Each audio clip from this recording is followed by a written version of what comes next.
Colour கண்ணாடி cricket voice மீடியாவை அடுத்து vlogabala சப்ஸ்கிரைப் பண்ணுங்க. சிரிப்பு தான் இன்னைக்கு. ஆமாம் சார், இது வந்து பிளாஸ்ட் சம்பவம் வந்து முதல்வர் விஜய் அவர்கள் வந்து சட்டசபையில் பண்ணியிருக்காரு. பேசுங்கன்னு வாயத்திறங்க சிஎம்னு பேட்சை குத்திட்டு வந்தாங்க.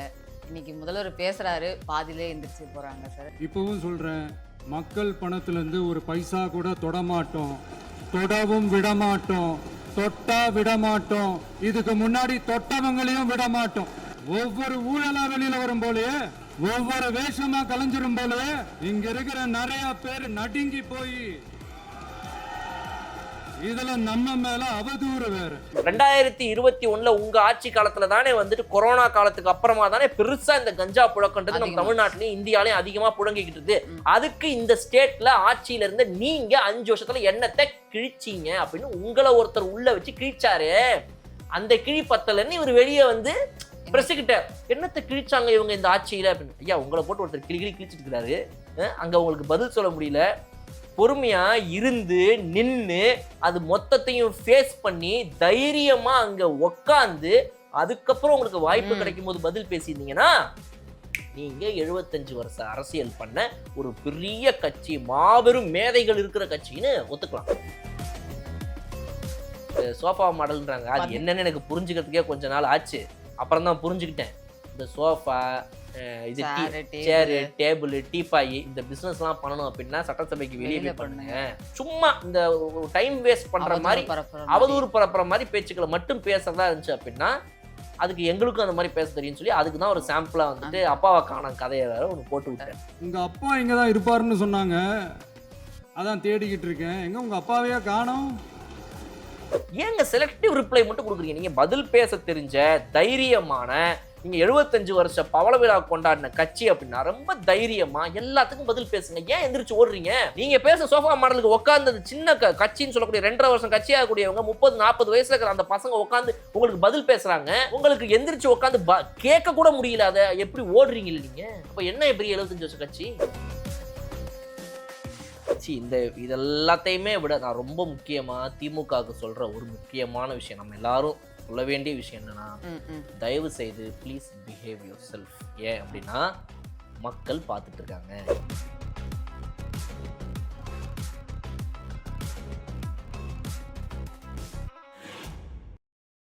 வணக்கம் சார். ஒரே சிரிப்பு தான் இன்னைக்கு. ஆமாம் சார், இன்னைக்கு வந்து பிளாஸ்ட் சம்பவம் வந்து முதல்வர் விஜய் அவர்கள் வந்து சட்டசபையில் பண்ணியிருக்காரு. பேசுங்கன்னு வாயத்திறங்க சிஎம்னு பேட்சை குத்திட்டு வந்தாங்க. இன்னைக்கு முதல்வர் பேசுறாரு, பாதியிலே எந்திரிச்சு போறாங்க சார். எதிர்கட்சியோட கணக்கு என்னன்னே புரிய மாட்டேங்குது. விஜய் அவர்கள் வந்து நான் இது வரையும் பார்த்ததில்ல, எல்லாத்தையுமே பார்த்து தான் படிச்சிருக்காரு. எல்லாத்தையும் எழுதி கொடுப்பாங்க, டேட்டாஸ் இருக்கும், எல்லாம் பார்த்து தான் படிச்சிருப்பாரு. இன்னைக்கு வந்து ஒரு சிலது விஷயங்கள்லாம் வந்து சொல்லிட்டு சட்ட ஒழுங்கு பிரச்சனை இந்த மாதிரி விஷயங்களுக்கெல்லாம் மட்டும் நான் நேரடியாகவே உங்களுக்கு பதில் சொல்கிறேன் அப்படிங்கிற மாதிரி அவங்க சட்ட ஒழுங்கு பிரச்சனை, ஊழல் எல்லாத்தையுமே வந்து எப்படி சொல்கிறது, இப்படியும் வந்து சட்டசபையில் முதல்வர் பேசுவார் அப்படின்றத வந்து விஜய் அவர்கள் நிரூபிச்சிட்டார் இன்னைக்கு அப்படின்னு சொல்லலாம் சார். நீங்கள் சொன்ன மாதிரி முதல்வர் வந்து பேசலைன்னு இவங்க சொன்னாங்க சட்டமன்றத்தில். பட் முதல்ல அதுக்கே வந்து ஒரு பதில் என்ன அப்படின்னா, அன்னைக்கு சட்டமன்றத்தை பொறுத்த வரைக்கும் பார்த்தீங்க அப்படின்னா முதல்வர் அவர்களுடைய உரை அப்படின்ற ஒன்று இருக்கணுன்ற அவசியம் அன்னைக்கு கிடையாது. அப்போ ஃபஸ்ட்டு செஷன் நடந்தப்போ அந்த டைமில் எல்லாரும் வந்தாங்க, செட்டில் ஆனாங்க, ஒவ்வொருத்தவங்க பதவி பிரமாணம் பண்ணாங்க, இது பண்ணாங்க, அப்படியே ரிலாக்ஸ்டாக போயிடுச்சு. அந்த மாதிரி தான். அதில் வந்து எதிர்க்கட்சி தலைவர் சில கேள்விகள் கேட்டாங்க, அதுக்கு ஒரு ட்விட்டரில் போய் பதில் சொன்னாருங்கலாம் சொன்னாங்க.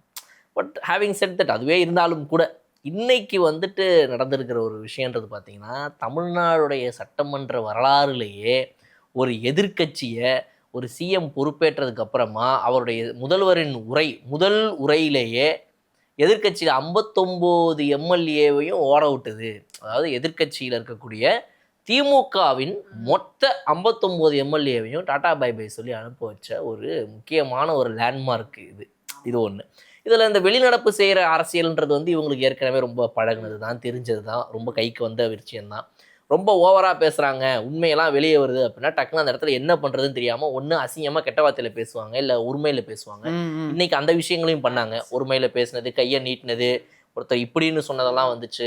அந்த மாதிரிலாம் நிறைய விஷயங்கள் வந்துட்டு இருக்கும்போது அது முடிச்ச கையோட டக்குன்னு சரி வெளிநடப்பையும் பண்ணிடுவோம், எதுக்கு அதை மட்டும் விட்டு வைப்பானே, அதையும் பண்ணிடுவோம் வா அப்படின்னு வெளிநடப்பு பண்ணிட்டு அங்கே போனோடனே ப்ரெஸ் எங்கடா, ப்ரெஸ் எங்கே, நீங்க இங்க வாங்க, வாங்க வாங்க இங்கே வாங்க வாங்க. பேசணும் வாங்க. அங்கே மைக்கை வந்து ஆனே பண்ண மாட்டேங்கிறாங்க, என்னைய பேச விட மாட்டேங்கிறாங்க. உங்களை ஏன் சார் பேச விடல? உங்களை பேச விட்டாங்களே, பேச விட்டாங்க. அதுக்கப்புறம் அவங்க பேச பேச பதிலுக்கு பதில் அவங்கள பேச விடாம நான் பேசணும், அவர் பேசுறதெல்லாம் வெளியே வரக்கூடாதுன்னு நினைச்சேன், அதை பேச விடாம பண்ணிட்டாங்க என்ன அப்படின்னு. அப்படிலாம் விட மாட்டாங்களே சார் யாரையுமே.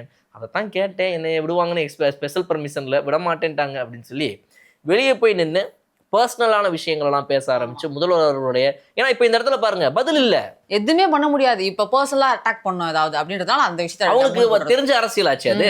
அவங்களுக்கு எப்பவுமே வர அரசியல் அது அதுதானே. மட்டும்தான் சார் தெரியும் அவங்களுக்கு. பர்சனலாக உடனே பேசிடுவோம், வா அவ்வளோதான் முடிஞ்சு போச்சு வா.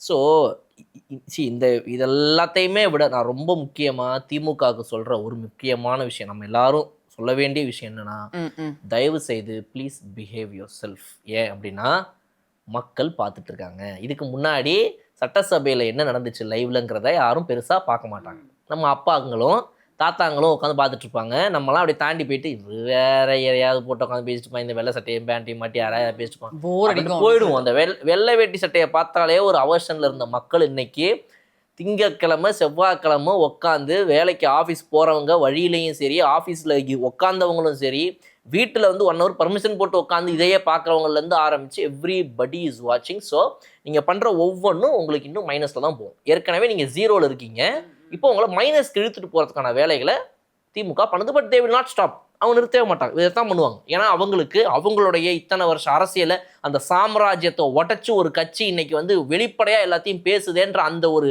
கடுப்பும் கோவமும் அவங்களை என்னென்னமோ பண்ண வைக்குது, வளர வைக்குது, என்னென்னமோ பண்ணுறாங்க. They are losing there control. ஏற்கனவே அவங்களோட கண்ட்ரோலை இழந்து போயிட்டு இருக்கிற திமுக இன்னும் அவங்களுடைய கண்ட்ரோலை இழந்து இன்னைக்கு வந்து வெளியே வந்து ப்ரெஸ்ஸுக்கிட்ட என்ன பேசுறாருன்னே தெரியல. எதிர்க்கட்சி தலைவராக இருக்கக்கூடிய உதயநிதி அவர்களுக்கு சீட்ல எழுதி கொடுத்ததை படிச்சுட்டு இருக்காரு. ஒரு என்ன சொல்றாரு முதல்வர் அவர்கள், எல்லாத்தையுமே உள்ள பார்த்தீங்கன்னா பார்த்து தான் படிக்குதா, எனக்கு புரியல. நீங்களே பார்த்து படிச்சுட்டு இருக்கீங்க. என்னது ஐயா, என்னையா சொல்றீங்க நீங்க? பார்த்து படிக்கிறாங்கன்றத பார்த்து படிச்ச முதலால் நீங்க தான் ஐயா அப்படின்ற மாதிரி வந்து உதயநிதி அவர்கள் வந்து ஒரு அரசியல் பண்றாரு. அதுலயும் பர்சனல் விஷயங்கள்லாம் வெளியெடுத்து உங்களுடைய விஷயம் என்னன்றது எனக்கு தெரியும், உங்க கதை என்னங்கிறது எனக்கு தெரியும் ஐயா, பர்சனலாக பேச ஆரம்பிச்சாங்க அப்படின்னா அடி யாருக்கு அதிகமாக விழுன்றதை கொஞ்சம் தெரிஞ்சுக்கிட்டு பேசுங்க. அதோட நான் நிறுத்திக்கிறேன். Okay sir, okay. அதே மாதிரி நீங்கள் சொல்லியிருந்தீங்க எல்லாருமே வந்து இப்போது லைவ் பார்க்க ஆரம்பிச்சிட்டாங்கன்ட்டு. நாங்கள் ட்ரெயினில் தான் சார் ட்ராவல் பண்ணிட்டு வரேன். எல்லாமே விஜய் அவர்கள் வந்து நீலாங்கரையிலேருந்து கிளம்புற வரையும் சட்டப்பேரில் வந்து உட்கார வரையும் எல்லாருமே இன்னைக்கு காலைல லைவ் பார்த்துட்டு இருந்தாங்க. ட்ரெயின் நான் வரும்போது பார்த்தேன். முதல்வர் அவர் மேலே, இப்போ இருக்கிற ஆளுங்கட்சி மேலே எதிர்கட்சி வைக்கிற ஒரு விஷயம் என்ன அப்படின்னு பார்த்தோன்னா, நடிகர் கட்சி, சின்ன பசங்க அப்படின்ற மாதிரி ஒரு விஷயங்களை வந்து 2.5 வருஷம் வந்த கட்சி அப்படின்னு. முதல்வர் அதுக்கு முதல்ல எல்லாருக்குமே நன்றி தெரிவிச்சுட்டு, அதே மாதிரி உறுப்பினர்கள் எல்லாருமே வந்து மேகதாது அணை பற்றியாக இருக்கட்டும், இல்லை தனி திருமணம் பற்றியான விவாதங்கள்லாம் பேசுனீங்க, அதுக்கு நன்றி சொல்லிட்டு, அதுக்கப்புறமா ரசிகர் மன்றமாக இருக்கட்டும், விஜய் மக்கள் இயக்கமாக இருக்கட்டும், இதுவரை என்னென்னலாம் பண்ணியிருக்கு, அது எப்போ கட்சியாக மாறுச்சு, அது இப்போ ஆட்சி பிடிச்சு நாங்கள் ஆளுங்கட்சியாக இருக்கிறோன்ற ஃபுல் ஹிஸ்ட்ரியுமே அவர் சொன்னார். ஈழத்தமிழர்களுக்காக குரல் கொடுத்தது வரையும், விவசாயிகளுக்காக நின்ன வரையும், கொரோனா காலத்தில் நின்னது எல்லாத்தையுமே வந்து ஃபுல்லாக சொல்லியிருக்காரு. அதே மாதிரி அதுக்கடுத்து ஒன்னொன்னா நான் விவசாயிகளுக்கு நான் இதை பண்ணேன் அப்படின்னு சொன்னீங்க, அதுக்கான விளக்கம் கொடுத்துறாரு. நீங்கள் வந்து ஒழுங்கான நிர்வாகம் பண்ணல, அதனால நிறைய நிதிநிலை மோசமாக இருக்குது, அதனால எங்களால் இவ்வளோ தள்ளுபடி பண்ண முடிஞ்சிருக்கு, ஆனால் எதிர்க்கட்சியின் தூண்டுதல் பேரில் தான் நிறைய விவசாயிகள் போராட்டம் பண்ணுறாங்க, அந்த மாதிரி நிறைய விஷயங்கள் சொல்லியிருந்தாரு. அதே மாதிரி சட்ட ஒழுங்கு பிரச்சனை வரும்போது சட்ட ஒழுங்கு டிஜிபியை வந்து நீங்கள் 9 to 10 மாதமாக வந்து போடவே கிடையாது யாரையுமே. நாங்கள் போடுங்கன்னு நாங்கள் அதாவது பிரச்சாரம் டைமாக அந்த டைம்லாம் சொல்லிட்டு இருந்தோம், ஆனால் நீங்கள் போட கிடையாது அப்படின்னு சொல்லி கேட்டாங்க. எதிர்க்கட்சி தலைவர் வெளியில் வந்து ப்ரெஸ் மீட் கொடுக்கும்போது, சார் இந்த மாதிரி சட்ட ஒழுங்குக்கு அவர் சொன்ன பதில் கரெக்டாக இருக்கா உங்களுக்கு அப்படின்னு சொல்லி கேட்குறாங்க. அதுக்கு எதுக்கு எடுத்தாலும் எங்களை சொல்கிறாங்க 9-10 மாதம் போல, நீங்கள் தான் மாற்றம் கொடுக்குறேன்னு சொன்னீங்கல்ல, மாற்றம் கொடுக்கணும்னு சொன்னீங்கல்ல, வந்த நாளே கிழிப்புன்னு சொன்னீங்கல்ல, என்ன கிழிச்சிட்டு இருக்கீங்க அப்படின்னு பேசியிருக்காரு சார் உதயநிதி. 9-10 மாசமா நீங்கள் வந்து போடவே இல்லை டிஜிபி, இப்போதான் வந்து போட்டிருக்காங்க. ரூட்லேருந்து ஒரு பிரச்சனை என்ன நடக்குது அப்படின்றத பார்த்துட்டு தானே சார் என்னென்னு பண்ண முடியும். இவங்க வந்து ஃபுல்லாக ஒரு விஷயத்தை உருவாக்கிட்டு போயிடுவாங்க, அதுக்கப்புறம் வந்தோடனே 2 நாள் எல்லாத்தையும் மாற்ற முடியும்னா எப்படி மாற்ற முடியும்? நீங்கள் எங்க அவர் பேசணும் எவ்வளோ சீரியஸாக எடுத்துக்கிறீங்க? இல்லை சார், என்ன கிழிச்சிங்கன்னு கேட்குறாரு சார். இல்லைங்க, அதையேங்க நீங்கள் சீரியஸாக எடுத்துக்கிறீங்க, நீங்கள் ரொம்ப சீரியஸாக எடுத்துக்கிறீங்க. அவர் பேசுறதெல்லாம் அவ்வளோ சீரியஸாக எடுத்துக்கவே கூடாது. அது வந்து சும்மா நம்ம ஒரு 20-30 சேனல் இருக்கும், நம்ம டிவி போட்டோம்னா அந்த சேனல்களில் திடீர்னு கொஞ்சம் லைட்டாக காமெடிக்காக ஒரு சேனல் வந்துட்டு போவோம் இல்லையா, 24 hours காமெடி ஓடிட்டு இருக்கும். அந்த மாதிரி அந்த சேனலை பார்த்துட்டு கொஞ்சம் நேரம் சிரிச்சுட்டு சரி ஓகே நம்ம இப்போ சீரியஸாக வேறு ஏதாவது பார்ப்போம்பா, வாழ்க்கையில் முக்கியமானது வேறு என்ன அப்படின்னு சொல்லிட்டு நியூஸ்க்கு போயிடுவோம்ல. அந்த மாதிரி இந்த நியூஸ் பார்க்குறதுக்கும் சினிமா பார்க்குறதுக்கும் நடுவில் காமெடி சீனுக்காக ஒரு சேனல் இருக்கும். அதுதான் அது அவங்களே கூட வச்சுருக்காங்க அந்த சேனல் தான் அப்படின்னு வச்சுக்கோங்களேன். ஸோ அது மாதிரி தான் அவர். நீங்கள் இதெல்லாம் அவ்வளோ சீரியஸாக மக்களுக்கு புரியுதா, அவ்வளோதான். இன்னைக்கு முதல்வர் அவர்கள் பேசுனதில் எதுக்கு பதிலடி கொடுக்கல, எதுக்கு பதில் கொடுக்கல, எல்லாத்துக்கும் கொடுத்தாச்சு. இதில் வந்துட்டு இதற்கு கொடுக்கவில்லை, அதற்கு கொடுக்கவில்லை, இவர் வந்து இப்படி பேசியிருக்காரு அப்படி பேசியிருக்காரு. அவர் மட்டும் கிடையாது, அவர் அப்படியே ஃபாலோ பண்ணி அவங்களுடைய கட்சியினர் ஆரம்பிச்சு. நான் இப்போ கிளம்புறதுக்கு முன்னாடி இப்போ இந்த வீடியோ ஆரம்பிக்கிறதுக்கு முன்னாடி நான் முக்கியமாக பார்த்ததுன்னா லைவ்ல அவர் பேசுனது 1 hour பார்த்தாச்சு. சிஎம் பேசுனதை இவங்க ஏஞ்சி ஓடினதை பார்த்தாச்சு. பட் இந்த கதறல் வந்து நம்ம காதுக்கு எங்கே கேட்கணும் அப்படின்னா, அவங்க கதறி 59 பேர் வெளியே ஓடினதை மட்டும் கேட்கக்கூடாது மக்களுக்கு. அதை தொடர்ந்து அவங்க கட்சியினர் ஆன்லைன்ல கதறதையும் கேட்டுட்டு வரணும்னு இப்போ அதையும் பார்த்துட்டு நல்லா ரசிச்சுட்டு தான் வந்திருக்கிறேன். ஓகே அவங்களாம் ஃபேன்ஸ்லாம் கதறாங்க. அவங்களுடைய கட்சியினர்லாம் வந்துட்டு பார்த்தீங்கன்னா வந்து இதுக்கு பதில் இல்லை, அதுக்கு பதில் இல்லை, இதை கேட்டோம் பதில் இல்லை, அதை கேட்டோம் பதில் இல்லை, சும்மா வந்து டயலாக் பேசிட்டு போயிட்டாரு, சும்மா இது பேசிட்டு போயிருக்காரு, சினிமா டயலாக் மாதிரி. சினிமா டயலாக் யார் பேசினா? நேத்து பஞ்சா பேசினாங்க. பவர் ஷேரிங்னு சொன்னீங்க, பவரே கொடுக்க முடியல உங்களால. யார் பேசினா அந்த பஞ்செல்லாம்? யார் இதுல சினிமா டயலாக் பேசினது? ஸோ இதெல்லாம் சும்மா பேசலாம். இவங்க மட்டும்தான் இப்படி பேசுறாங்க, அவங்க மட்டும் தான் பேசுறாங்க. என்ன விஷயத்த பேசுறோம், விஷயம் என்ன? அது யார் வேணா எப்படி வேணா பேசலாம். ஒருத்தவங்க தூய தமிழ்ல பேசுவாங்க, ஒருத்தர் நார்மல் தமிழ்ல பேசுவாங்க. சில நம்பர்ஸ் எல்லாம் வந்துட்டு அவர் வந்து இங்கிலீஷ்ல தான் சொல்றாரு சிஎம். ஆமா, அதாவது அவருக்கு அதுல தமிழ்ல 5437 கோடியே 23 லட்சம் ரூபான்றது சொல்ல முடியாம போகும் பட்சத்தில் 5403.23 crores சொல்றது பெட்டர் ராதர் தேன் குடியரசு தின டிசம்பர் 31, ஜனவரி 21, 1, 2, 3, 4, 5, பிப்ரவரி 7, 8, 9, 10 இப்படி சொல்றதுக்கு இங்கிலீஷை சொல்லிட்டு போயிருது பரவாயில்ல. சரிங்களா? விஷயத்த கரெக்டாக சொல்லணும். அது எந்த மொழியில் சொல்கிறோன்றது முக்கியம் கிடையாது, அது ஒரு மேட்ரு. ஸோ அப்போது எல்லா வகையிலையுமே சரியான பதில்கள் கொடுக்கப்பட்டிருக்கு. அவர் பேசின தேசிய கீதத்துக்கு ஒரு கேள்வி கேட்டார். முதல்வர் அவர்கள் வந்து அவருடைய பதில் கொடுப்பாரு நான் எதிர்பார்க்கிறேன் அப்படின்னா தேசிய கீதத்துக்கு டேட்டோட சொல்லிட்டாரு. 2021 ஆகஸ்ட், நானே சொல்கிறேன் 2021 ஆகஸ்ட் 2ஆம் தேதி போட்டிங்களே ஒரு ஃபங்க்ஷன் ஞாபகம் இருக்குதா? 100 years of this legislative assembly centenary நடத்துனீங்க அந்த ஃபங்க்ஷனில். அப்போ இதே மாதிரி அதுவும் முதல்ல தேசிய கீதம் ஓடிய பிறகுதான் அன்னைக்கு வந்து தமிழ் தாய் வாழ்த்து நடந்துச்சு. அதுக்கப்புறம் ஃபங்க்ஷன் முடியும் போது 2வது முறையாகவும் தேசிய கீதம் போட்டீங்க. அன்னைக்கு ஏன் சார் நீங்களாம் யாரும் கேள்வி கேட்கல? கேட்டா அன்னைக்கு ஜனாதிபதி வந்தாரு அதனால இதுக்கு ஒரு பதில் சொல்லுவாங்க. சொல்றது ஒண்ணு செய்யறது ஒண்ணு. இதுல சில விஷயங்கள்லாம் சிஎம் பேசும்போது அப்படியே லைட்டா அமுக்கி பேசுறாரு. லாஸ்ட் அந்த லைன் அப்படியே அந்த அப்படியே இப்படி குறைஞ்சு நையாண்டி வேற மக்கள் எல்லாம் பாத்துட்டு ஒரு மாதிரி லெஃப்ட் ஹேண்ட்ல. அதுதான் தாங்கிக்க முடியல. உனக்கெல்லாம் பதில் சொல்ல வேண்டியதா அப்படிங்கிற மாதிரி இந்த மக்கள் சொல்லிப்பாங்க உங்களுக்கு எல்லாம் பதில் போ அப்படின்னு பேசுனதான் தாங்கிக்க முடியல. நம்ம லெஃப்ட் ஹேண்ட்ல ஹேண்டில் பண்றாரு அப்படின்னு உடனே மைக்கெல்லாம் ஆஃப் பண்ணிட்டாங்க. என்ன ஓய்னாலும் மைக் ஆஃப், என்ன நமக்கு ஒரு மரியாதையும் இல்லை அப்படின்ற. ஸோ நீங்க ஆக்கப்பூர்வமா பேசுங்க, நான் உங்களை பேச விடுறேன் அப்படின்னு பேரவைத் தலைவர் சொல்றாரு. இந்த பக்கம் முன்னவராக இருக்கட்டும் இல்லை வந்து அந்த கட்சியினராக இருக்கட்டும் எல்லாருமே ஐயா பேச விடுறேன்ட்டாங்க. நீங்க பேசுங்க, இதில் என்ன பிரச்சனை அப்படின்றது. ஸோ இன்னைக்கு இப்போ நடந்த ஒரு பெரிய அந்த அமளி துங்களி எங்கே வந்துச்சுன்னா பார்ட்டி ஃபண்ட் அப்படின்ற ஒரு வார்த்தையில தான் பெரிய பிரச்சனை வந்துச்சு. அதுக்கு போவோம், அந்த டாபிக்கு போவோம். அதுக்கு முன்னாடி என்னென்னலாம் நடந்துச்சுன்றதை பார்த்துட்டு அந்த முக்கியமான மேட்டருக்கு போவோம். ரைட்டா? ஸோ இப்போ ஃபஸ்ட்டு வந்து ஆரம்பத்தில் எடுத்தோடனே நீங்கள் சொன்ன மாதிரி வந்துட்டு ஒரு கட்சியாக வருவதற்கு முன்னால் இதெல்லாம் பண்ணிட்டு தான் நாங்கள் வந்திருக்கிறோம். ஆனாலும் இன்னுமே சில பேர் அப்படின்ட்டு லைட்டாக ஒரு லுக் அங்கே விட்டுட்டு சொன்னார் முதல்வர். ஆனால் இன்னுமே சில பேர் நம்மளை வந்து ஏதோ நடிக அப்படின்னு சொல்லிட்டு இருக்கிறாங்க. நேராக வந்து சிஎம் பேசுறாங்க. இத்தனை வருஷம் வரலாறு சொல்லிட்டார். ரைட், ஓகே, இதெல்லாம் பண்ணியாச்சு, வந்தாச்சு, போயாச்சு, ரைட், அதெல்லாம் நெக்ஸ்ட். பட் முக்கியமாக இப்போ இந்த ஆட்சியில் வந்துட்டு நீங்கள் வந்து சட்ட ஒழுங்கு பிரச்சனை சரியில்லைன்னு 50-60 வருஷமாக சரியான ஒரு சூப்பரான ஆட்சியை பண்ணி நக்கல் அடிச்சு விட்டாரு. சூப்பராக நடத்தின மரபை காப்பாத்துற, ஐயோ இவங்களுக்கு தான் ரொம்ப அக்கறையா இருக்கிற ஒரு நாட்டை பார்த்துக்கிற அதிகம் உள்ள அந்த மாதிரிலாம் உங்களோட ஆட்சியில் நீங்கள் வந்து டிஜிபி போடாமல் சட்ட ஒழுங்கு டிஜிபியே போடாமல் 8 மாதம் வச்சுக்க, நீங்களாம் எங்களை கேட்கலாமா? இன்னொன்று, இந்த 40 நாளில் தான் இந்த பிரச்சனைலாம் தமிழ்நாட்டில் புதுசாக வந்துருச்சா? சட்ட ஒழுங்கு பிரச்சனையாக இருக்கட்டும், பெண்கள் பாதுகாப்புக்கு இல்லாத பிரச்சனையாக இருக்கட்டும், இல்லை வந்துட்டு இன்னைக்கு நாட்டில் இருக்கக்கூடிய எல்லா பிரச்சனைகள், குடிபோதையிலேருந்து மது போதையிலேருந்து கஞ்சா புழக்கம் வரைக்கும், இது எல்லாமே இன்னைக்கு வந்துச்சா? 2021 உங்க ஆட்சி காலத்துல தானே வந்துட்டு கொரோனா காலத்துக்கு அப்புறமா தானே பெருசா இந்த கஞ்சா புழக்கன்றது நம்ம தமிழ்நாட்டிலையும் இந்தியாலையும் அதிகமா புழங்கிக்கிட்டு இருக்கு. அதுக்கு இந்த ஸ்டேட்ல ஆட்சியில இருந்து நீங்க 5 வருஷத்துல என்னத்தை கிழிச்சீங்க அப்படின்னு உங்களை ஒருத்தர் உள்ள வச்சு கிழிச்சாரு. அந்த கிழி பத்தலன்னு இவர் வெளியே வந்து பிரசுகிட்ட என்னத்தை கிழிச்சாங்க இவங்க இந்த ஆட்சியில அப்படின்னு. ஐயா, உங்களை போட்டு ஒருத்தர் கிழிச்சிட்டு இருக்கிறாரு, அங்க உங்களுக்கு பதில் சொல்ல முடியல. பொறுமையா இருந்து நின்று அது மொத்தத்தையும் ஃபேஸ் பண்ணி தைரியமா அங்க உக்காந்து அதுக்கப்புறம் உங்களுக்கு வாய்ப்பு கிடைக்கும் போது பதில் பேசியிருந்தீங்கன்னா நீங்க 75 வருஷ அரசியல் பண்ண ஒரு பெரிய கட்சி, மாபெரும் மேதைகள் இருக்கிற கட்சின்னு ஒத்துக்கலாம். உங்களை பத்தின பார்ட்டி ஃபண்டுன்ற ஒரு வார்த்தையை சொன்னதுக்கு உங்களால தாங்கிக்க முடியல. என்னமோ வந்து ப்ரூவ் பண்ணுங்க, முடிஞ்சா ப்ரூவ் பண்ணுங்க அப்படின்னா ப்ரூஃப் இல்லாதப்பயே உங்களால பதில் சொல்ல முடியல.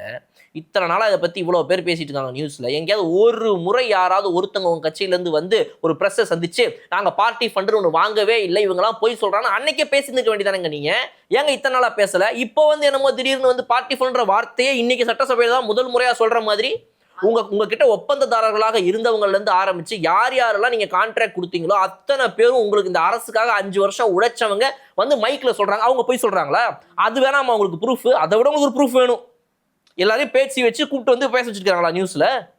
எத்தனை பேருங்க சொல்கிறாங்க? நானும் நீங்களும் நம்ம ஃபேமிலியிலேருந்து நம்ம சொந்தக்காரங்கள்லேருந்து ஒவ்வொருத்தவங்களும் இத்தனை நாள் இவங்களுக்கு ஊழல் கொடுத்தானேங்க, லஞ்சம் கொடுத்து தானேங்க உங்களுக்கு. அது எப்படிங்க மனசாட்சியெல்லாம் இவங்களால வந்து கேள்வி வேற கேட்க முடியுதுன்னு எனக்கு தெரியல. இந்த ஜெயலலிதா அம்மா ஒரு தடவை சொன்னதான் சார் ஞாபகம் வருது. அவங்கள வந்து எழுந்து போனோம் அப்படின்னா அவங்களுக்கு தகுந்த வார்த்தைகள் நம்ம சொன்னா போதும், அவங்க அமளி பண்ணிட்டு எழுந்து வெளில போயிடுவாங்க. அதே மாதிரி தான் நீங்க பார்ட்டி ஃபண்ட் வச்சா அன்னைக்கு ஜெயலலிதா அம்மா வந்து கச்சத்தீவுன்னு ஒன்று சொன்ன உடனே எழுந்து போயிட்டாங்க. அதே மாதிரி பார்ட்டி ஃபண்டுன்னு சொன்னாங்க, ஊழல்னு சொன்னாங்க, எழுந்து போயிட்டாங்க சார்.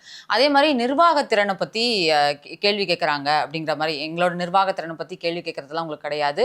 அதே மாதிரி ஊழல் பத்தியும் பேசினாங்க சார். நிர்வாகத்திறனை பத்தி பேசினாங்க. உங்களுக்கு தெரிஞ்ச நிர்வாகத்திறன் எங்களுக்கு தெரியாதுதான் அப்படின்ற மாதிரி சில விஷயங்கள்லாம் சொன்னாரு. இப்போ நான் என்ன சொல்றேன், இந்த நிர்வாகத்திறன் பத்தி கேட்கும்போது சிஎம் அவர்கள் சரியான ஒரு கேள்வியை கேட்டார். அதாவது வந்து நீங்க வந்து சட்டம் ஒழுங்கு சரியில்லை இதெல்லாம் சொல்றீங்க, அதெல்லாம் சொல்றீங்க, இதுக்கு என்னோட பதில் இதுதான்றதை சொல்லி முடிச்சு நீங்க நிர்வாகத்திறன் பத்தி பேசுறீங்களே, எங்க நிர்வாகத்திறனை பத்தி நீங்க பேசுறீங்க அப்படின்னா ஆமா எங்களுக்கு எதுவுமே தெரியாது நீங்க சொல்றீங்க. ஆமா எங்களுக்கு தெரியாது. எதெல்லாம் தெரியாது? உங்களை மாதிரி ஊழல் பண்ண தெரியாது, லஞ்சம் வாங்க தெரியாது, ஒரு பதவி வாங்கி தரேன் அப்படின்னு சொல்லிட்டு அதுக்காக வந்துட்டு மக்கள்கிட்ட இருந்து காசை வாங்க அடிக்க தெரியாது, மக்களுக்கு வந்து அவமானப்படுத்தி அவங்கள பேச தெரியாது, எல்லாத்துலேயும் ஊழல் ஊழல்னு எங்களால் வாழ முடியாது. ஆமா எங்களுக்குலாம் இப்படிப்பட்ட ஒரு நிர்வாகத்திறன் கிடையாது, தெரியாது. அப்படிப்பட்ட நிர்வாகத்திறன் தான் இந்த நாட்டை உயர்த்துமானால் அப்படி ஒரு விஷயம் கிடையவும் கிடையாது, எங்களுக்கு தெரியவும் தெரியாது. நாங்கள் நார்மலாக மக்களுக்கான அரசியல் நாங்கள் சரியாக பண்ணிருக்கோம், மக்கள் பார்த்துட்டு இருக்காங்க, நீங்கள் எவ்வளவு அவதூறுகளை எங்கள் மீது பரப்பினாலும் மக்கள் பார்த்து கொண்டிருக்கிறார்கள் அப்படின்னு ஒரு வார்த்தையை அவர் சொன்னதில் தான் இந்த நிர்வாகத்திறனுக்கான பதிலடி வந்துச்சு. நான் என்ன சொல்கிறேன், பேசவே மாட்டேங்கிறாரு நீங்களே. இதுதானே நீங்கள் ஃபஸ்ட் டைம் அவர் சட்டசபையில் பேசினாரு. முதல் நாளே நீங்கள் எந்திரிச்சு வெளிநடப்பு பண்ணுறீங்களே, அப்போ நீங்கள் இன்னும் எத்தனை வெளிநடப்பு பண்ண போகிறீங்க?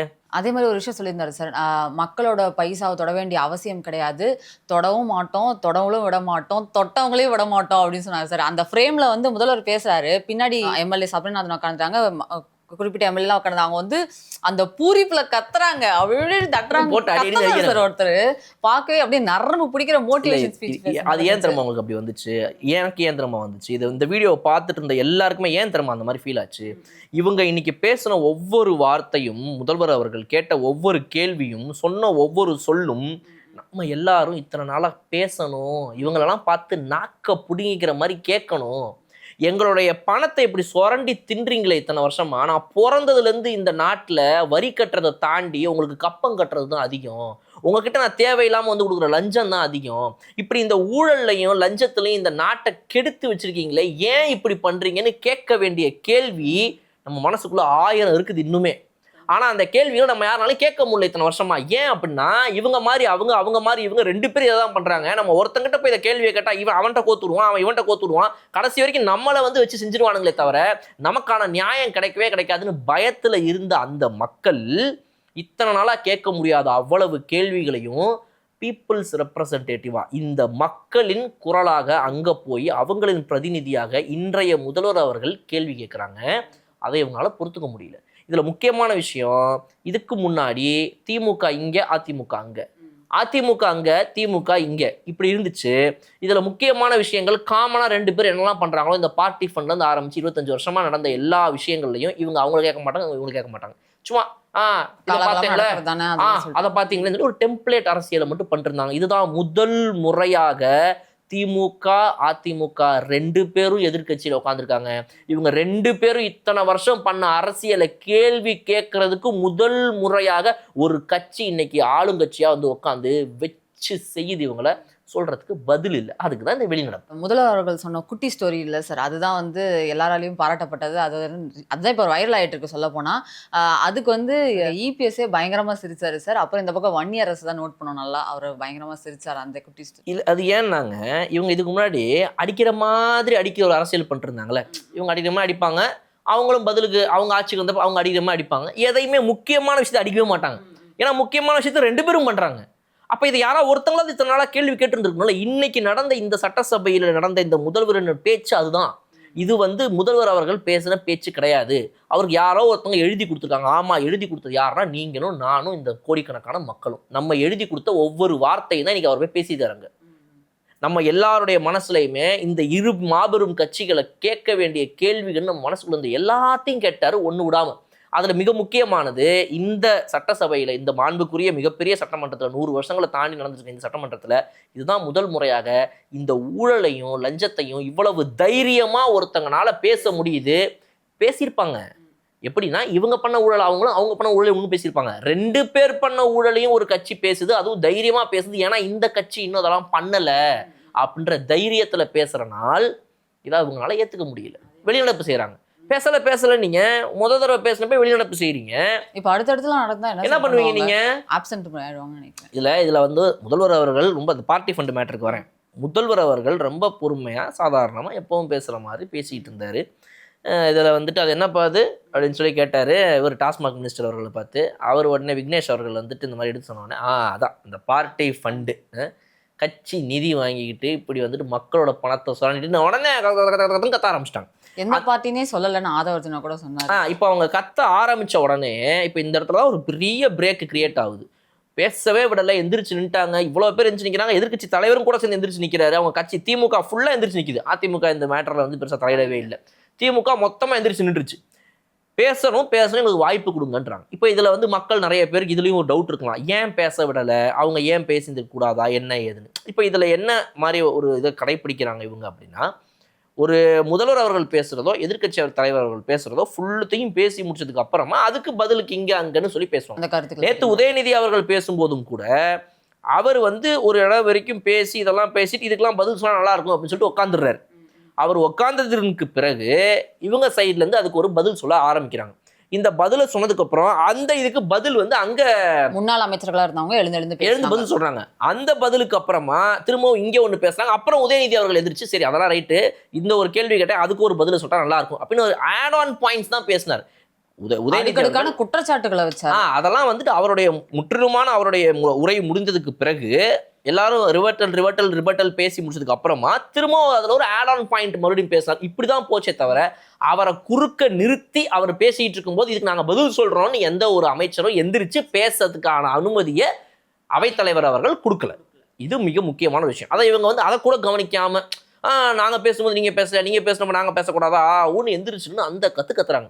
அதெல்லாம் வந்துட்டு பாதி நேரம் ஆக்சுவலாக வந்துட்டு இவங்க கேமராவில் காட்டாமல் தாங்க. நீங்கள் என்ன கூட நேற்று கேட்டிருந்தீங்க எதுக்கு வந்து இந்த மாதிரி எந்திரிச்சுன்னு கத்துறதை காட்டலைன்னு. காட்டினா அவங்க மானம் போயிடும்.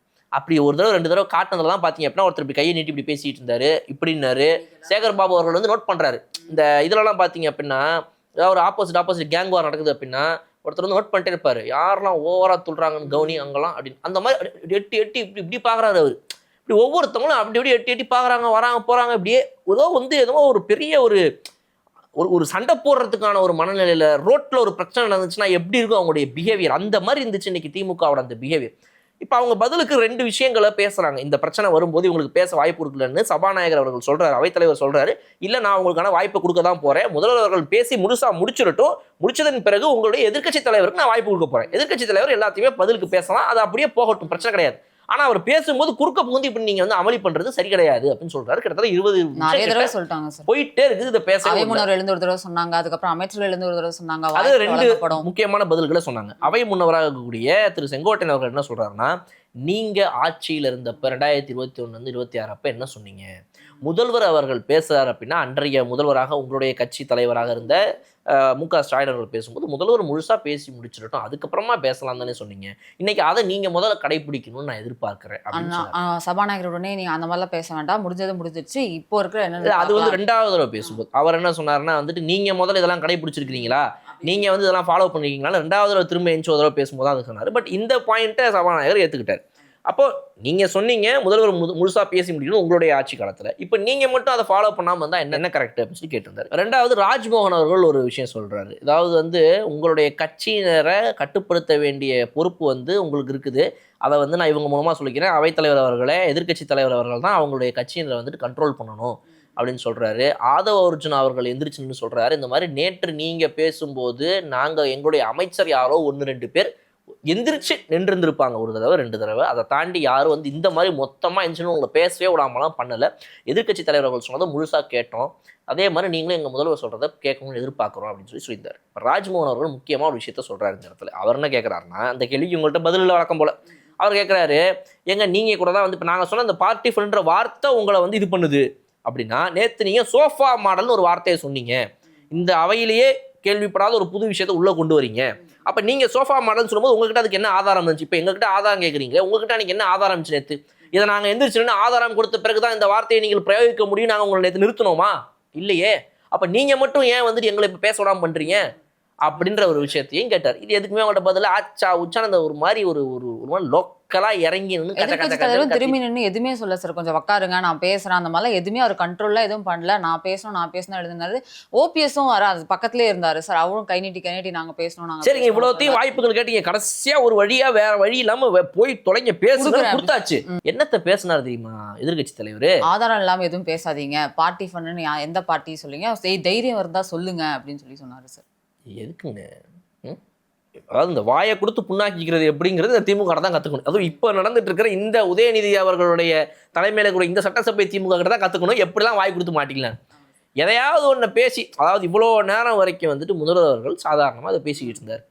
இவங்க இவ்வளோ கேப்பை கொடுத்து ஒரு மாதிரி பிரேக் விட்டாங்க பாருங்க, அந்த பிரேக்குக்கு அப்புறம் அவர் வேற மாதிரி பேச ஆரம்பிச்சிட்டாரு. ஒரு பைசா தொட மாட்டோம், அதுக்கப்புறம் தான் இதெல்லாம் வந்துச்சு. திரும்ப எந்திரிச்சு நின்று மீண்டும் சொல்கிறேன், மக்களின் பணத்தை இவர்கள் எடுத்தது எல்லாமே வந்துட்டு கட்சி நிதின்னு சொல்லி இவங்க வாங்கினதுன்னு ஆரம்பிச்சு எல்லாமே வந்து வெளியே வரும்.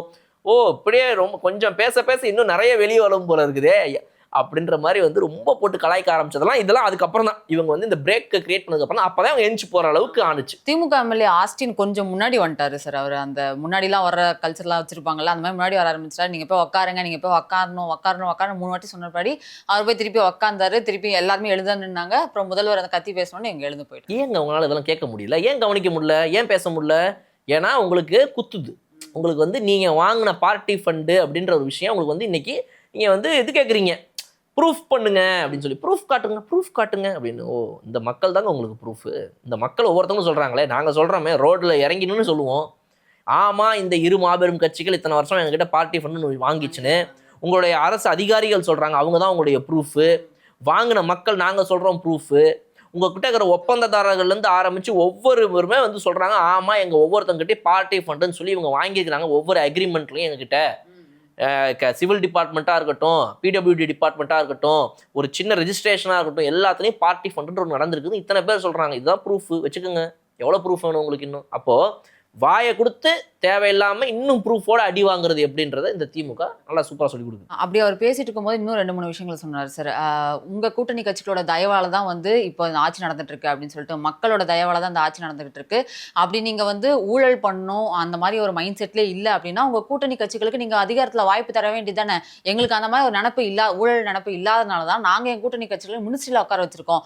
அப்புறம் மினிஸ்ட்ரியில் அவங்களுக்கு கொடுத்தபடி ஏன் இவ்வளோ கதறல் உங்ககிட்ட இருந்து வருது அப்படின்ற மாதிரி சில விஷயங்கள் நீங்க சொல்றீங்க. இது வந்து உங்களுடைய தயவுல இந்த ஆட்சி நடக்குதுன்னு. இது மக்கள் தயவுல நடக்கிற ஆட்சி.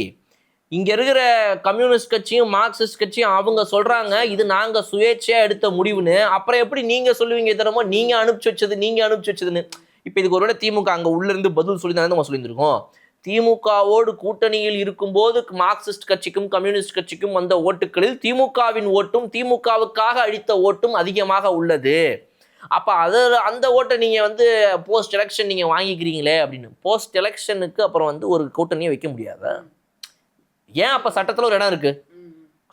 ப்ரீ போல் ஒரு கூட்டணி இருக்கலாம், போஸ்ட் போலிங் எலெக்ஷன் ரிசல்ட் வந்ததற்கு பிறகு கூட்டணிகள் மாறலாம், இந்த கட்சி அங்கே போகலாம் அங்கே கட்சி போகலாம். ஏன் வந்து சட்டத்தில் இன்னுமே ஒரு இடம் இருக்குது? சட்டத்தை நீங்கள் மாற்ற சொல்லுங்க. இப்போ ஏங்க 59 இடத்துல நீங்கள் ஜெயிச்சிருக்கீங்க, தாவேக்கா 108 இடத்துல ஜெயிச்சிருக்குது, 2.5 வருஷத்தில் வந்த கட்சி உங்களுக்கு டபுள் த அமௌண்ட் தொகுதியில் ஜெயிச்சிருக்குது. நீங்கள் உங்களுடைய சிட்டிங் மினிஸ்டராக இருக்கிறவங்க 5000 ஓட்டுலேயும் 3000 ஓட்டு வித்தியாசத்தில் பல இடங்களில் வந்துட்டு ஜெயிச்சிருக்கிறீங்க. உங்களுடைய சிட்டிங் மினிஸ்டர் தோத்து போனவங்க வந்துட்டு 50,000 ஓட்டு 1,00,000 ஓட்டு கிட்ட தோத்து போயிருக்கிறாங்க. இந்த வெக்கக்கேடு தாங்க முடியாமல் இருக்கிற நீங்கள் அதை முதல்ல ஏற்றுக்குங்க, அதை முதல்ல பண்ணுங்க, அதுக்கு ஏதாவது சரி பண்ணுறதுக்கு வேலையை பாருங்கன்னு சொன்னால் கொஞ்சம் கூட கூச்சமே இல்லாமல் எங்கள் தயவுல தான் இந்த ஆட்சி நடக்குது, யாருங்க இவங்களுக்கு இதெல்லாம் எழுதி கொடுக்குறாங்க? சத்தியமாக புரியவே இல்லை. யார் தான் எழுதி கொடுக்குறா? இல்லை இந்த அளவுக்குலாம் கூட அவங்களுக்கு எழுதி தெரியாது. சாரி சார், நீங்கள் ரொம்ப தப்பாக படிச்சிருக்கீங்க. அவங்களுக்கு யாரும் எழுதி கொடுக்குறாங்க, பட் தப்பாக எழுதி கொடுக்குறாங்க. Okay okay. இந்த மாதிரி வந்து எங்கள் தயவில் நடக்கும் ஆட்சி, சோஃபா மாடல் ஆட்சி, புஷ்பா ஆட்சி, புஷ்பா படம் பாணியில் இங்கே ஆட்சி நடக்குது. இதை வந்து இந்த உதயநிதி அவர்கள் வந்துட்டு 2-3 தடவை சொல்லிட்டார்.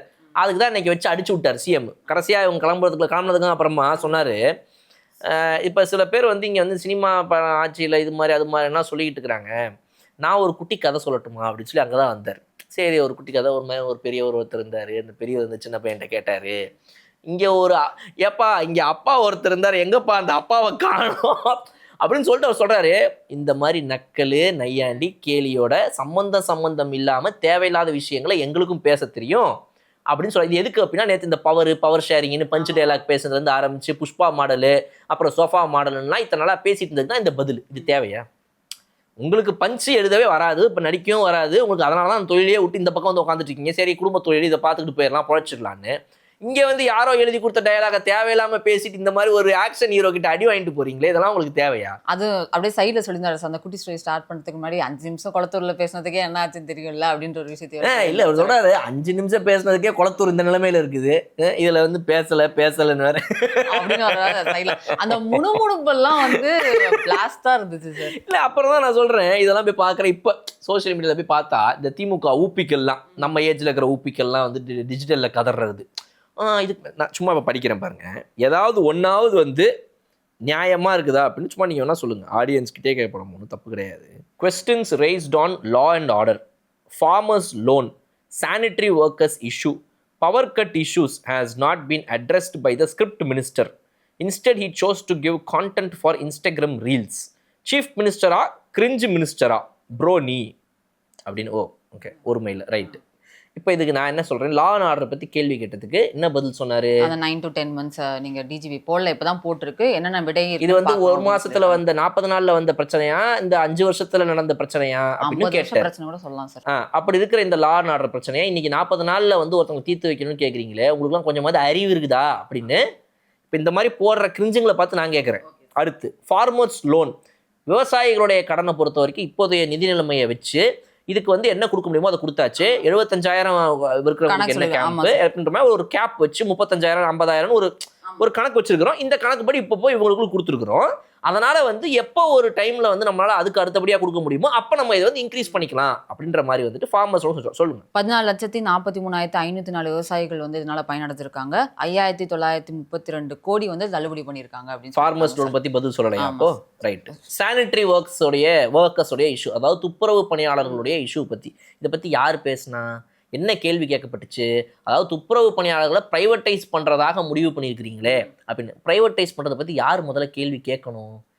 கேட்கறதுக்கான தகுதி முதல்ல இவங்களுக்குலாம் இருக்குதா? உங்கள் ஆட்சியில் தான் அந்த விஷயத்துக்கான ஒரு பெரிய பிரச்சனை இருந்துச்சு. அதுக்கு நேத்தே அதுக்கு அமைச்சர் ராஜ்மோகன் அவர்கள் உங்களுக்கு பதிலடியே உடனடியாக அந்த நொடியே கொடுத்துட்டாரு. எழுந்து போயிட்டீங்க நீங்க கேட்க முடியாம. அதையும் இப்போ நியூஸ் எடுத்து போடுறாங்க. இவர் வந்து நாங்கள் வீட்டுக்கு போயிட்டு டிவியில் பார்த்தா ஜோக்கா இந்த மாதிரிலாம் நக்கலா பேசுறதுக்கு தான் இன்னைக்கு தூக்கி வச்சு சொருந்திருக்காரு உங்களை. அவங்க பேசுறதெல்லாம் கன்சல்டேட் பண்ணி பதில் சொல்றாரு, அதை நின்று கேட்டு போனோம். அதெல்லாம் நீ பேசலாம் கேட்க முடியாதுன்னு எழுந்து போயிட்டு நாங்க பேசுறதுக்கு அப்புறம் ஒருத்தர் பேசிட்டு இருக்காரு நாங்க டிவில பார்த்தோம் அப்படின்னு சொல்றதுலாம் எந்த பேசிட்டு இருக்கும் போது எந்திரிச்சு போயிட்டு வீட்டுக்கு போனோம் பார்த்தோம் டிவியில போனபடி ஒரு மினிஸ்டர் பேசிட்டு இருக்காரு. இந்த நக்கல் பேச்சுக்கு தானே தூக்கி வச்சு ஸ்மாக்க போடுறாங்க. எதுக்கு இந்த நக்கல் நமக்கு? அப்போ சானிட்டரி ஒர்க்கர்ஸ் இஷ்யூக்கு நேத்தே ராஜ்மோகன் அவர்கள் வந்துட்டு பதில் சொல்லிட்டாரு. பவர் கட் இஷ்யூக்கு ரொம்ப தெளிவாக வந்துட்டு பதில் சொல்லப்பட்டிருக்குது. என்ன முறையில் வந்து என்னென்ன நடவடிக்கைகள் எடுக்கப்பட்டு இருக்குது, இன்னும் கூடிய விரைவில் வந்து இந்த பிரச்சனைகளை இல்லாமல் சரி பண்ணிடுவோம் அப்படின்றதையும் நியமிச்சாங்க சார். அதே மாதிரி ரோந்து வாகனங்கள்லாம் இருக்கு, ஃபியூஸ் கேரியர்லாம் புடுங்காம போக என்னென்னலாம் பண்ணும் அதை பத்தி பேசிட்டாரு. இதில் எங்கே இதை பற்றி அட்ரஸ் பண்ணலன்னு இவங்கெல்லாம் சொல்லி இப்போ டிஜிட்டலில் வேற கதறாங்க அப்படின்றது எனக்கு சத்தியமாக புரியல. நான் லைவாக ஓப்பனாக எடுத்து வச்சு இதுக்கு பதில் பேசிகிட்டு இருக்கிறேன். இது அவங்க போட்டிருக்கிற ஸ்டோரி ரைட்டுங்களா. Instead he chose to give content for Instagram reels. யார் சார் கண்டென்ட் கொடுக்குறது? கண்ணாடியை டைமிங் எடுத்து மாட்டுறது, அப்பா பேரை வந்துட்டு ஃபுல்லாக படிக்கிறேன்ற பேரில் வந்து அப்பா 2021 வந்துட்டு பதவி ஏற்கும்போது அந்த பேரை ஃபுல்லாக சொன்னப்போ ஒரு பெரிய கரகோஷம் வந்துச்சு அப்படின்னு அதை ஒரு மாடலாக யூஸ் பண்ணிட்டு இன்ஸ்டாகிராமுக்காக பேசுறது யாரு சார்? முதல்வரை பேச விடாம எழுதுன்னு அமளி பண்ணி அது ஒரு கண்டென்ட்டாக மாத்துற அது யாரு? இந்த பேரவையை வந்து நடக்கவே விடாம வந்துட்டு அமளி துமளி பண்ணி இன்னைக்கு அதனால இது ஃபிளாஷ் நியூஸ், நல்ல விஷயங்களுக்காக ஃபிளாஷ் நியூஸ் ஆகாம எதிர்கட்சியினர் வந்துட்டு புறக்கணிச்சுட்டு வெளியே கிளம்பிட்டாங்கன்னு ஃபிளாஷ் நியூஸை போட்டு கான்டென்ட் கொடுத்துருக்கிறது இன்னைக்கு யாரு? அப்போ இவங்க வந்து சும்மா ஏதாவது பேசுறது இதில் ஏதாவது ஒன்று எடுத்து உங்க 1 to 1 இவங்கள்ட்டலாம் பேசி வச்சுக்கோங்களேன், அதிலே இருக்காது. இந்த மாதிரி ரீல்ஸில் ஸ்டோரியில் அவங்க மனசு குமுறலை போட்டுவிட்டு கிளம்பி போயிடுவாங்க. அடுத்து waiver of cooperatives loan is not possible due to the amendment passed by the RBI last year. டிவிக்கே did not know any of the RBI cooperative banks. Lakhs of TNPSC aspirants are preparing for the TNPSC Group 1 examination, Group 1 cadre. அதாவது எந்த விஷயத்தெல்லாம் நீங்கள் வந்து 50-60 வருஷமாக வந்து குழப்பி வச்சுருக்கிறீங்களோ, சொதப்பி வச்சுருக்கிறீங்களோ, கொடுமைப்படுத்தி வச்சுருக்கிறீங்களோ, அதை மனசாட்சியே இல்லாமல் ஒரு 40 நாளில் வந்து ஆட்சியை பார்த்து கேள்வி கேட்குறீங்களே, உங்களுக்கெல்லாம் கொஞ்சம் கூட கிடையாது, எதுவுமே இல்லை, நத்திங். அதே மாதிரி கடைசியில் ஒரு சைகையும் பண்ணிட்டார், வித்யா பெர்மிஷன் அப்படிங்கிற மாதிரி ஒரு விஷயம் பண்ணார் சார். தான் மாசாக இருந்துச்சு. விஎஸ் பாபு அவர்கள் அதை ஆரம்பித்து வச்சாரு, எல்லாரும் பண்ணிருக்காங்க. அதை இன்னும் சொல்லப்போனால் MK ஸ்டாலின் அவர் தான் பண்ண ஸ்டார்ட் பண்ணாரு. நீங்கள் சும்மா சிம்பிளாக ஒரு எலெக்ஷனை வந்துட்டு அணுகுனீங்கனால பிரச்சனை இருந்திருக்காது. நீங்கள் எப்படி அணுகுனீங்க? 200க்கு 200 அடி போனாங்க, 200 out of 34 200 அடி போனாங்க. கூட்டணி ஆட்சிக்கு ஒரு 34 கொடுத்துட்டு நாங்கள் நிற்கிற 200 தொகுதிகளையும் 200 out of 200 அடிக்க போகிறோம் அப்படின்ற ரேஞ்சுக்கு வாய விட்டீங்க ஸ்டார்டிங்கில். அப்புறம் பங்கீடுகள்லாம் போனதுக்கப்புறம் 200 தொகுதியில் முதல்ல திமுக நிற்கிற கதையே இல்லாத மாதிரி ஆயிடுச்சு. அப்புறம் நாங்கள் இவ்வளோ நிற்போம், அவ்வளோ நிற்போம், இவ்வளோ அடிப்போம், அவ்வளோ அடிப்போம் அப்படின்னு வாய் பேசுவீங்க. உங்களை தூக்கி போட்டு அடின்னு அடிச்சுட்டாங்க. 59 சீட்டு தான் கடைசியில் ஜெயிச்சிங்க. குப்பரை போட்டு ஸ்மேக் அடிச்சு ஓரமாக உட்கார வச்சுட்டானுங்க உங்கள் தலைவரையே. அப்போ இன்னைக்கு வந்து சிஎம்மா இருக்கிறவரை வந்து நீங்கள் அன்றைக்கி என்னென்னலாம் பேசுனீங்க, எதிர்கட்சி தலைவராக இப்போ இருக்கிற உதயநிதி அவர்கள் நான் சினிமா நியூஸ்லாம் பார்க்குறது இல்லைங்க அப்படின்னு சொல்லிட்டு போனீங்க. இன்னைக்கு சேகர் பாபு அவர் தான் சார் டக்குன்னு ஞாபகம் இந்த மாதிரி சார் விஜய் வந்து பெரிய புரட்சிக்கணும் அப்படின்னாரு அவர். இன்னைக்கு அப்புறம் இன்னைக்கு அங்க மேல ஏறி நின்றுட்டு பேச விடல அப்படின்னு மைக்க பிடிக்க வச்சதுக்கப்புறமா அப்படின்னு எட்டி பார்த்துட்டு இருந்தீங்களா, அந்த எங்க போச்சு இப்ப? அதனால இவங்களுடைய இந்த திமிருக்கும் மக்களை மதிக்காததுக்கும் அதுக்கும் முதல்வர் அவர்கள் சொல்லியிருந்தாரு. நீங்க வந்துட்டு மக்களை மதிக்காம மக்களை பார்த்து வந்துட்டு ஓசி பஸ்ன்னு சொல்றது இந்த மாதிரி பண்றதெல்லாம் எங்களுக்கு பண்ண தெரியாது, பேச தெரியாது. அதுக்கு பதில் சொல்லுங்க. நாங்கள் ஓசி பஸ்ன்னு சொல்லவே இல்லைங்க, பதில் பேசுங்க. ஏங்க செலக்டிவ் ரிப்ளை மட்டும் கொடுக்குறீங்க? நீங்க பதில் பேச தெரிஞ்ச தைரியமான, நீங்க 75 வருஷ பவள விழா கொண்டாடின கட்சி அப்படின்னா ரொம்ப தைரியமா எல்லாத்துக்கும் பதில் பேசுங்க. ஏன் எந்திரிச்சு ஓடுறீங்க? அவ்வளோ அரசியல் தெரிஞ்ச பெரிய ஜாம்பவான்கள் நீங்க அப்படின்னா உட்காருங்க சார் உள்ள. நீங்க பேச சோஃபா மாடலுக்கு உட்கார்ந்தது சின்ன கட்சின்னு சொல்லக்கூடிய 2.5 வருஷம் கட்சியாகக்கூடியவங்க 30-40 வயசுல இருக்கிற அந்த பசங்க உட்காந்து உங்களுக்கு பதில் பேசுறாங்க. உங்களுக்கு எந்திரிச்சு உட்காந்து கேட்க கூட முடியல. அதை எப்படி ஓடுறீங்க நீங்க? அப்ப என்ன பெரிய 75 வருஷம் கட்சி? அவ்வளவுதான். டிஎம்கே வந்து எந்த மாதிரி விமர்சனங்களை தாங்குவாங்களா? தாவே ஆளுங்கட்சியா இருக்கு. இப்போ அவங்க இந்த மாதிரி ஆன்சர்ஸ்லாம் சொல்லும் போது உட்கார கூட மாட்டேங்கிறாங்கன்னா இதுக்கு மேலே இவங்க எப்படி சார் அரசியல் பண்ணுவாங்க? அது பண்ண தெரியாம தானே இங்க வந்து உட்காந்துட்டு இருக்காங்க. அதை பண்ண தெரியாம தான் இப்போ என்னடா வெளியே போனால் வந்து இப்போ நம்ம என்ன பண்ணுறது, எந்த தொகுதியும் நமக்கு ஒரு வேலையும் கிடையாது, ஜெயிச்ச 59 தொகுதியும் என்ன பண்ணுறதுன்னு தெரியல. இதில் பக்கத்தில் நம்ம கூட வந்த கட்சிக்காரங்க வேறு எல்லாம் வெளியே போயிட்டாங்க. இந்த 59 கான்ஸ்டியூன்சிஸ் இதில் இப்போ என்ன பண்ணலாம், இதில் என்ன நம்மளால் பண்ணிட முடியும்? அதுக்கு வேறு ஏதாவது ஒன்று பண்ணணும் அப்படின்னா சிஎம் கிட்ட போயிட்டு எதனா கேட்கணுமா? சிஎம்மை நேரில் பார்க்குற அணுகுமுறை அது இதெல்லாம் கிரியேட் ஆகுமா? அந்த சிஎம்லாம் எப்படா நம்ம போய் பார்க்காதீங்க, உட்காந்துங்க. அந்த 59 தோக்க போறீங்க நீங்க கண்டிப்பா அடுத்த தடவை. நான் என்ன சொல்றேன், திரும்பவும் சொல்றேங்க, டிவிக்கே வரனாலும் பரவாயில்லைங்க, பிரச்சனையே இல்லைங்க. ஏவிகே, எஸ்விகே, ஓவாஸ்கே என்ன கட்சி வேணா வரட்டும் நாளைக்கு. ஆனால் திமுக அதிமுக வரவே கூடாது. சோஃபா மாடல் ஆட்சி அப்படின்னு சொல்கிறாங்களா? அதுக்கு வந்து வன்னியரசு அவர்கள் வந்து ஒரு தனியார் தொலைக்காட்சிக்கு பேட்டி கொடுத்துருந்தாங்க. அதில் வந்து சோஃபா மாடல் ஆட்சின்னு சொல்லிட்டு எதிர்கட்சி விமர்சிக்கிறாங்களே, இதுக்கு என்ன சொல்கிறீங்க அப்படின்னு கேட்கும்போது அவர் அழகாக ஒரு எக்ஸ்பிளனேஷன் கொடுத்துருந்தார். S for social justice, O for organised action, F for freedom, A for anti corruption. இதுதான் வந்து எங்கள் ஆட்சி, இது சோஃபா மாடல் ஆட்சி தான், நீங்கள் எப்படியே வச்சுக்கலாம் அதை அப்படின்னு சொன்னார். இந்த அடி தேவையா? யார்கிட்ட இந்த அடிக்க அடி வாங்குறீங்க நீங்கள்? விசிகே கிட்ட இருந்து. விசிகே யார்? நீங்கள் அனுப்பிச்சு வச்ச கட்சி, உங்க தயவுல ஆட்சி நடக்கிறதுக்கு உதவிக்கிட்டு இருக்கிற கட்சி, இவங்ககிட்ட அடி வாங்குறீங்க. யார்கிட்ட தான் சார் நீங்க அடி வாங்க மாட்டீங்க? ஒரு ஓரமாக உட்காருனாலும் கேட்க மாட்டேங்கிற, டேய் சும்மாறானாலும் கேட்க இந்த மாட்டேங்கிற, அடிமட்டம் வாங்கிட்டு போறீங்க. உனக்கு பேசவும் வரல, கம்முன்னு உட்காருனா உட்காரவும் மாட்டேங்கிற. பேசுறேன்னு சொல்லி தேவையில்லாம வாயை விட்டு புண்ணாக்கி வெளிநடப்பு வர செய்யற, ஏன் அப்படின்ற மாதிரி வந்து ஒரு ஒரு ஒரு எதிர்க்கட்சியாக இன்னைக்கு இவங்க செயல்படுறாங்க.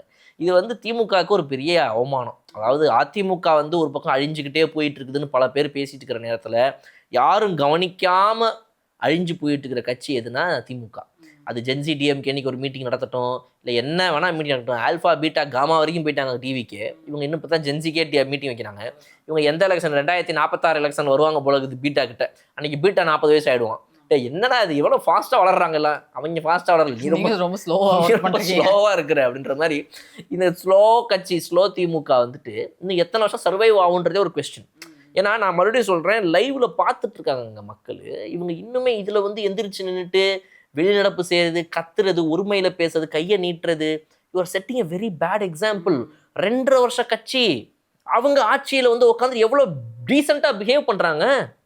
நீங்கள் எந்திரிச்சு கத்த ஆரம்பிச்சதை பார்த்த உடனே முதல்வரின் பேச்சை நீங்கள் நிறுத்துறதின் பால் அவங்க எல்லாம் எந்திரிச்சு நின்னாங்க. அனைவரும் எந்திரிச்சு நின்று எதுக்குங்க எங்களை பேசலாம் பண்ணுறீங்க, எங்கள் முதல்வர் பேசும்போது என்னங்க உட்காருங்க நீங்கன்னு சொல்லிட்டு அப்புறம் பேசுறாங்க. அதை அவங்க தாங்கிக்க முடியல. என்னடா இந்த முந்தா நேற்று சட்டமன்றத்துக்குள்ளே வந்தவங்க நம்மளை கை காட்டி பேசுகிறாங்க, ஏய் அப்படின்ட்டு கையை நிட்டுறீங்க, ஆடுறீங்க, ஊன்றீங்க, நிறைய வார்த்தைகள்லாம் யூஸ் பண்ணாங்க சார். ஸோ இவங்களோட இந்த உரிமையில் பேசுறதோ இல்லை வந்து மாண்பை மீறி நடந்துக்கக்கூடிய அட்டாக் பண்றது, இந்த ஒரு அரசியலை இவங்க கைவிட முடியுமான்றது நமக்கு தெரியல. நம்ம ஏற்கனவே ஒரு 10 பாயிண்ட்ஸ் ஒரு வீடியோ போட்டிருந்தோம். இதெல்லாம் பண்ணாங்கன்னா இவங்க திருந்த வாய்ப்பு இருக்குது அப்படின்னு. அதுவும் பண்ண மாட்டாங்க. ஸோ இவங்க இப்படியே தான் போயிட்டு இருப்பாங்க. அதில் முதல்வர் அவர்கள் வந்து ஒரு எக்ஸ்ட்ரா அடியை ஒன்று போட்டார். இவங்க சும்மா வாய் பேசிட்டு இருக்கிறதுல வந்து இந்த எக்ஸ்ட்ரா அடி என்னன்னா, ஒன்று சமூக நீதிக்கு ஒரு அடியை போட்டார். இந்த மாதிரி வந்து சமூக நீதின்றீங்களே, உங்களில் வந்து பட்டியலின அமைச்சர்கள் எத்தனை பேர் உள்ள இருந்தாங்க? நாங்கள் 8 அமைச்சர்கள் வச்சிருக்கிறோம், பதில் இருக்கா? அடுத்து பெண்கள் பாதுகாப்புன்னு சொல்கிற கட்சியாக நீங்கள் வந்து திகழ்றேன்னு சொல்கிறீங்களே, எங்ககிட்ட 4 பெண்கள் அமைச்சர் இருக்கிறாங்க, உங்ககிட்ட எத்தனை இருந்தாங்க? வாய்ப்பு தந்திருக்கீங்க, ரைட்டா? சமூக நீதிக்கு ஒரு அடியை போட்டாச்சு, பெண்கள் பாதுகாப்புக்கு ஒரு அடியை போட்டாச்சு. அடுத்து சோஃபா மாடலுக்கு ஒரு அடியை போட்டார். இந்த சோஃபா மாடல்ன்றாங்க, அது என்னன்னு எனக்கு புரிஞ்சுக்கிறதுக்கே கொஞ்ச நாள் ஆச்சு. அப்புறம் தான் புரிஞ்சுக்கிட்டேன். இந்த சோஃபா, இது சேரு, டேபிள், டீப்பாய், இந்த பிஸ்னஸ்லாம் பண்ணணும் அப்படின்னா சட்டசபைக்கு வெளியே போய் பண்ணுங்க. இந்த மற்ற பிஸ்னஸ்லாம் ஏற்கனவே பண்ணுறீங்க, அது ஒரு லைன் சொல்லியிருந்தார். மற்ற பிஸ்னஸ்லாம் பண்ணுறீங்களா, அது மாதிரி இந்த பிஸ்னஸையும் வெளியே போய் வேணா வேற எங்கேயாவது இங்கே பண்ண முடியலன்னா வெளியே போய் பண்ணிக்கோங்க. அதாவது இவங்க நிறைய பிஸ்னஸ்லாம் வந்து இந்த துபாய் மாதிரி நிறைய ஊரில் பண்ணுறாங்களா, அதை சொல்கிறாரு. அந்த மாதிரி வெளியே போய் வேற எங்கேயாவது கூட பண்ணிக்கோங்க, இதை இங்கே பண்ணாதீங்க. இது வந்து மக்களுக்கான ஆக்கப்பூர்வமான ஒரு விஷயம் ஏதாவது இருந்துச்சுன்னா பேசுங்க. எங்கள் மீது ஏதாவது ஒரு விஷயத்தை தவறுதல் திருத்திக்கணும்னா சொல்லுங்கள். சட்ட ஒழுங்கை பற்றி எங்களுக்கு ஏதாவது ஒரு அக்கறையோட பேசுகிறீங்களா, ஏற்றுக்கிறோம், அதை நாங்கள் கம்ப்ளீட்லி அக்செப்ட் பண்ணிக்கிறோம். பட் இந்த பஞ்சு பேசுகிற பேரில் இந்த கட்சிக்கு இந்த ஆட்சிக்கு தேவையில்லாத, அரசுக்கு தேவையில்லாத, மக்களுக்கு தேவையில்லாத, சும்மா இந்த டைம் வேஸ்ட் பண்ணுற மாதிரி அவதூறு பரப்புற மாதிரி பேச்சுக்களை மட்டும் பேசுகிறதா இருந்துச்சு அப்படின்னா அதுக்கு எங்களுக்கும் அந்த மாதிரி பேச தெரியும்னு சொல்லி அதுக்கு தான் ஒரு சாம்பிளாக வந்துட்டு அப்பாவை காண கதையை வேறு ஒன்று போட்டு விட்டார். முதல்வர் அவர் கடைசியாக கேட்டார், நான் ஒன்று சொல்லணும், அது வந்துட்டு அவங்க இல்லை சொல்லலாமான்ட்டு ஒன்று கேட்டுட்டு ஒன்று சொன்னார், பதில் சொன்னார். அப்புறம் வந்துட்டு ஒரு ஆக்ஷன் பண்ணணும், அது யாரும் இப்போ இல்லை நான் பண்ணலாமா அப்படின்னு அவங்க இருக்கும்போது பண்ணணும்னு நினச்சேன், பண்ணலாமா, நீங்கள் மன நிறைவோட பண்ணுங்க அப்படின்னு, உங்கள் மனநிறைவோடு உங்கள் கருத்துக்களை நீங்கள் பதிவு பண்ணலாம் அப்படின்னு சொன்ன உடனே அவங்க வேற இல்லை அப்படின்னு முதல்வர் வருத்தப்பட்டதுக்கு இங்கே இருக்கிற தாவேக்காவின் அமைச்சர்கள்லாம் டிவியில வரும். ஏன்னா அவர் சொன்னார்ல, நாங்கள் போயிட்டு வீட்டில் போய் பார்த்தா டிவியில் போய் பார்த்தா ஒரு அமைச்சர் பேசிக்கிற மம்பளுத்துட்டு போனார்ல, இவங்க உடனடி இன்ஸ்டன்ட் பதிலடி. இப்போ அவர் டிவியில் போய் பார்த்து போங்க அப்படி எல்லாம் சொல்கிறாங்க. அதுக்கு ஒன்று முதல்வர் ஆமாம்மா டிவியில் போய் பார்த்துப்பாங்களே அப்படின்ட்டு இன்ஸ்டண்ட்டாக ஒரு அடியை போட்டு அப்புறம் தான் வந்துட்டு இந்த ஆக்ஷனோட வச்சு முடிச்சுட்டு போனார். ஸோ இது வந்துட்டு பேசிக்கலாக மக்களுடைய தெளிவு. இப்போ நான் ரீசெண்டாக வெளியே போகும்போது கூட வந்துட்டு நம்மளுடைய சேனலை பார்த்துட்டு நம்மக்கிட்ட பேசுகிறவங்க பேசுகிற அந்த தெளிவுலாம் கூட கவனிக்கிறோம். எல்லாருக்கும் என்ன ஒரு புரிதல் இருக்குது அப்படின்னா, எனக்கு இத்தனை நாளாகவே அரசியல் தெரியாதுன்னு நீங்கள் நினச்சிட்டு இருந்தீங்க. சில பேருக்கு அரசியலில் இன்ட்ரெஸ்ட் இல்லாமல் இருந்துச்சு, சில பேருக்கு அரசியலில் இன்ட்ரெஸ்ட் இருந்தும் தெரிஞ்சும் புரிஞ்சும் அந்த நாலேஜ் இருந்துமே இந்த வீடியோவை பார்த்துட்டு இருக்கிற ஒவ்வொருவரும் அவங்கள விட்டிங்கன்னா உங்களை மாதிரி என்ன மாதிரி இது மாதிரி உட்காந்து 1 மணி நேரம் 2 மணி நேரம் கூட பேசுவாங்க. Everybody is educated, everybody is brilliant. இந்த வீடியோவை பார்த்து கொண்டிருக்கக்கூடிய மக்கள்லேருந்து ஆரம்பித்து டிவிக்கு ஓட்டு போட்ட 1.7 கோடி மக்களாக இருக்கட்டும், திமுகவுக்கு போட்டவர்களாகட்டும், எல்லாருமே எஜுகேட்டட். எல்லாருக்குமே விஷயம் இங்கே தெரியும். எஜுகேட்டடுன்றது நீங்கள் நினைக்கிற படிப்பறிவு மட்டும் கிடையாது, அதையும் தாண்டி பொது அறிவு இருக்குது. அவங்க வந்துட்டு டிஜிட்டல் உலகத்தில் நுகரக்கூடிய அந்த ஒரு விஷயங்கள் மூலமாக அவங்க பகிரக்கூடிய அறிவாக இருக்கட்டும், எல்லாத்துலேயுமே தே ஆர் நாலேஜபிள். அவங்களுக்கு தெரியுது ரொம்ப தெளிவாக இத்தனை வருஷம் என்ன அரசியல் நடந்துட்டு இருந்துச்சு, இப்போ வந்திருக்கிற கட்சி என்ன மாதிரி ஒரு அரசியலை கொடுக்குது, இந்த கட்சியே நாளைக்கு தவறு பண்ணாலும் கூட அதை நாங்கள் கேள்வி கேட்போன்றதுலேருந்து ஆரம்பித்து ரொம்ப தெளிவாக டீகோட் பண்ணி வச்சிட்டாங்க. So this is basically the beginning of a very very good new political era for Tamil Nadu and a very good end for a disastrous politics in Tamil Nadu. Okay.